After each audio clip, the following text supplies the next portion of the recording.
FreeMix Radio. When worst come to worst, my peoples come first. My peoples come first. Underground press for the 21st century.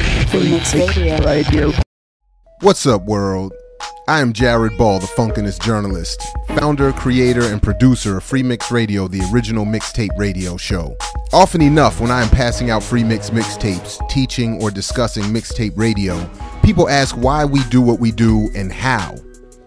So we thought a quick video demonstration of both the why and how was in order, and to that end, welcome to the Liberated Masses Media basement studio of Second Childhood Productions in Washington, D.C., the birthplace and origin of FreeMix Radio, the original mixtape radio show. Let me again say from the outset that FreeMix Radio is an actual mixtape distributed freely in and around Washington, D.C., but also other parts of the country and world. We are continuing the traditions of the rap music mixtape, emancipatory journalism, and black radical underground communication and radio. Our goal is to make the mixtape a 21st century version of David Walker's Appeal or Robert and Mabel Williams' Radio Free Dixie and the many other forms of radical journalism whose goal was and is the provision of necessary information and culture to inspire, encourage, and even direct political struggle. For a more detailed explanation of all this, feel free to visit voxunion.com, where you can pick up a copy of the first academic study of the mixtape as emancipatory journalism. In short, with FreeMix Radio, the mixtape actually becomes the airwaves of sorts used to convey the kinds of journalism and culture that commercial outlets cannot offer. This is done because we recognize that, as in all societies, dominant media work for the dominant, and that the media system of today in the United States is the most powerful and all-pervasive system in human history.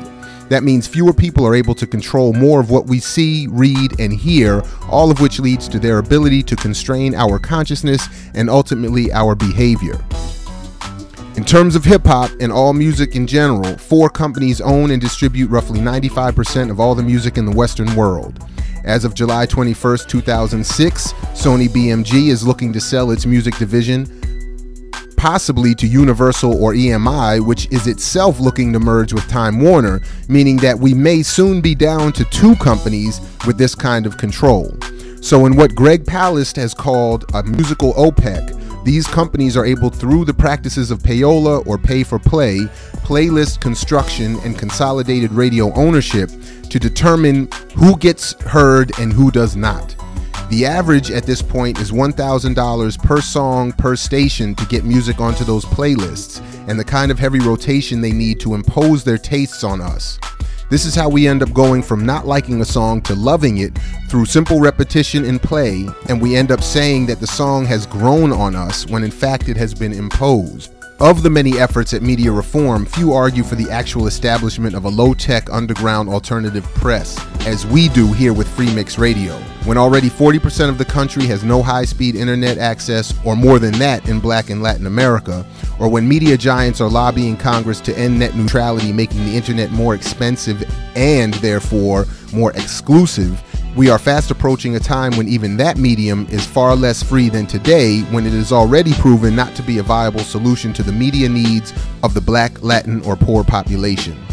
This, in short, is why we began FreeMix Radio in 2004. The mixtape, until now long ignored in hip-hop and media studies, and which has been an underground communicative force in hip-hop since the beginning, may also be the best hope for the 21st century underground press. That is the why. And now here is how. The first issue when considering mixtape radio is the collection of the audio content. Using a mini disc recorder, CD turntables, an M-Box mixer, Apple laptop, Sound Studio 3 audio editing software, cassette and VCR TV inputs, and an external hard drive, I import all sound and music for editing onto my Apple laptop. I use a mini disc recorder and mic to collect audio and interviews from events, which allows me easily to collect strong quality audio.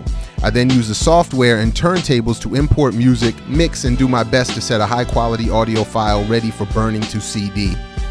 I complete one version for the web and another which is broken into tracks for easy navigation on the CD itself. From there, I take the initial burned copy and mass duplicate it using this Reflex Pro 7 burner.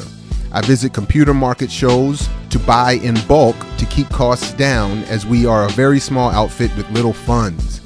Buying in bulk allows us to keep the cost to roughly $20 per 100 copies burned, labeled, and sleeved, ready for delivery. From there, we begin the most difficult process, that of distribution.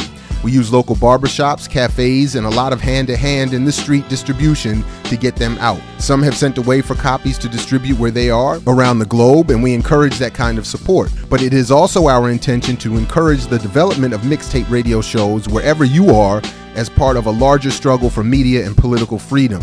Those like us who are discouraged by the current trend or direction in which hip-hop or journalism is moving need to realize that this is by design and must match our efforts to change the structure with efforts at providing outlets for the kind of news and music we need or want to hear. So in short, that's it. I hope that helps. Feel free to contact us for more information on Mixtape Radio and specifically FreeMix Radio, the original mixtape radio show.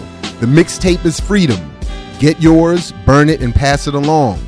In the words of George Jackson, no revolution is possible without a mass press for the people. And like Fred Hampton used to say, to you we say peace if you're willing to fight for it.